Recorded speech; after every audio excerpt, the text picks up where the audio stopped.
one guy who's committed to staying here in the state of Texas. Is the official recruiting analyst of Dave Campbell's Texas Football. We are pleased to be joined on the phone now by James Lott. James, how are you?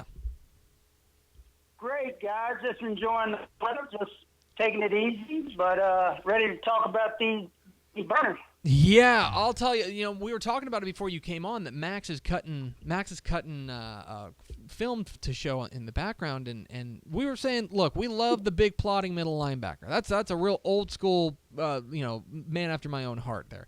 And I love watching offensive linemen work. Really technically sound offensive linemen. There is something very aesthetically pleasing about watching these three guys run the ball because it is, you just kind of go, it's a roller coaster. You just go, you throw your hands in the air and you go, whee! These guys are fun. Exactly. And they're exciting to watch. And there are different versions. All three guys have their specialties, but, the kid that I like the most just jumps off the tape immediately when you look at him is the kid Toenail Carter out of Langham Creek High School, 5'10 and a half, 190 pounds. This kid is special. He in 2015 he rushed 142 times for over 1,200 yards, had 17 touchdowns. 2014 he rushed 189 times for over 1,300 yards. Just an exceptional, explosive kid with explosive burst through the hole, very elusive, cat-like quickness, can stop and start on a dime. Just a special guy to watch. But what's more special about this kid is kind of where he came from. A lot of people may not know this, but Carter's a kid that relocated to the Houston area from Katrina, after the Katrina catastrophe down there. But he's had a very, very rough upbringing and has basically been raised the last several years by his 18-year-old brother who raised him and 5 other siblings.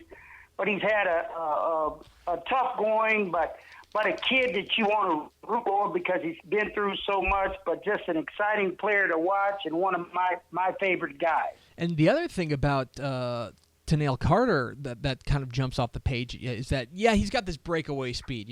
His coach lists him at a 4.4, and I'd believe it. It's somewhere between a 4.4 and a 4.5. It ain't a whole lot slower than that. Todd Thompson lists him there. That's fine. That's not necessarily out of outrageous for a guy who's maybe 160 pounds and just a real kind of flyweight burner on the outside. This guy's almost this guy, depending on who you ask, could be listed anywhere between 200 and 210 pounds. This guy's beefy for that kind of speed. Exactly. Bowling ball. I mean, you look at him up close. He's built, low to the ground, but he's stocky with a stocky build, and he can get it now. Mm-hmm. He can hit that seam and get to the end zone quick, fast, in a hurry.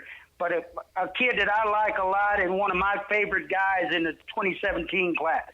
Another guy who's getting a lot of attention of late down there, making the leap from down there in 5A, rather, is Wiley East running back Ino Benjamin. Another guy, kind of beefy, 5'10", 210 pounds, 4'5", and a 40. This kid is something else. He really burst on the scene a couple of years ago, almost as a freshman. He got a taste of varsity play. Ever since then, it's been up and up and up for Ino Benjamin. When you watch Ino Benjamin on film, what stands out to you? I've seen Ino and been following him, like you said, since his freshman year. Just a fun kid to be around. He's a kid that you'll see at all the camps, out there, the Nike camps, the FBU camps. I just saw him the other day, and he's always got a smile on his face. He's out there. He's competing. He loves the game of football. He has a great personality, just a great kid to be around. But when I look at him, he's a blue-collar runner, hard-nosed, downhill kid that sees the hole, and he gets up in that hole quickly. But he's a north and south guy. He's got the wiggle you need, but he's a north and south guy, that one cut guy that can get up the field and score quickly. But he's also, when I watched him at camp a couple of weeks ago, he's an excellent wide receiver. He can get out there on the slot and go up against some of the best corners and runs good routes, has great hands, but another special guy that's going to have a great future ahead of it. And obviously, Coach Lepsis, Joe Lepsis there at Wiley, says he's the best running back he's ever coached, and I think that's that kind of jumps off the page. Yeah, the kind of speed that he's got, and I think you're exactly right. As an underrated thing these days, when you see running backs who kind of want to go out there and for lack of a better term, they want to get out there and dance. You know what I mean? They want to dance. They want to kind of juke guys and make sure that make them miss and make them look silly, turn them all around.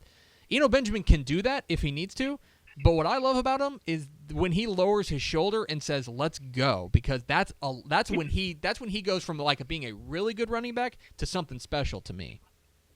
Right, exactly, and that's what he wants to do. He wants to make a cut or two, and he wants to get north and south right away. So I really like this kid. We're talking with James Brooks, the official analyst, or James Brooks. I'm looking up Kennedy Brooks right now, which is a problem. We're talking with James Lott, the official recruiting analyst of Dave Campbell's Texas Football here on DCTF Live. Get involved in the conversation at hashtag DCTF Live. I guess I spoiled the last one. Yeah.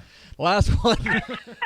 Mansfield running back Kennedy Brooks. To me, no conversation about running backs in the 2017 class can be complete without a discussion of Kennedy Brooks, another DFW area guy who was just amazing as a junior. 3,500-yard rusher. You just don't see that these days. A 3,500-yard rusher, 42 touchdowns. When you take a look at Kennedy Brooks, what jumps off the screen to you? There's not many people out there running the I formation anymore, but for those offenses that are the Arkansas, like those type of schools, perfect I back. I mean, this guy is a workhorse. I watched him throughout the playoffs last year down at Texas Stadium, and I just sat there and I watched him in awe. He's a kid that you can give the ball 35-plus times, and he's going to put it on his shoulders, and he's lowering those pads, and he's coming straight downhill. He runs with a great blend of speed and power, downhill runner. You can't arm tackle him. Don't even think about it. You better break down and get to his legs. But just a workhorse kid that's got excellent vision. Another decisive one-cut guy that's going to get downhill, quick passing in a hurry into the end zone. Love this kid a lot, and I'm surprised he doesn't have more than 12 offers. I'm very surprised about that. The numbers for Kennedy Brooks last year were staggering. We mentioned the 3,500 yards rushing, 42 touchdowns. To me, you hit on it. This kid gets the ball and gets the ball and gets the ball. He averaged almost 29 carries a game last year. And when you get that, there's inevitably going to be your average rush per game is going to be tamped down a bit just because you're getting the ball so much. He ran the ball 431 times. He averaged more than 8 yards a carry. So that means on first down, you're turning around, you're handing it to him. Next time, it's 2nd and 2. That's insane. Right, and he's getting it on 3rd and 8 too. So it was good. It was funny watching him in the playoffs because everybody on the sideline, plus the players on defense, knew he was putting the ball, but they didn't have a chance to stop him. He's just a downhill special kid. He loves the game. He loves the contact part of it, but that you don't see that anymore. Kids that want to just get down there and get dirty and nasty anymore. But he's definitely one to watch here as we go into 2017. He is James Lott. He is the official recruiting analyst of Dave Campbell's Texas Football. Be sure to follow him on Twitter at JL Scouting. James, appreciate your time as always, and we will do it again next week. Talk to you guys later.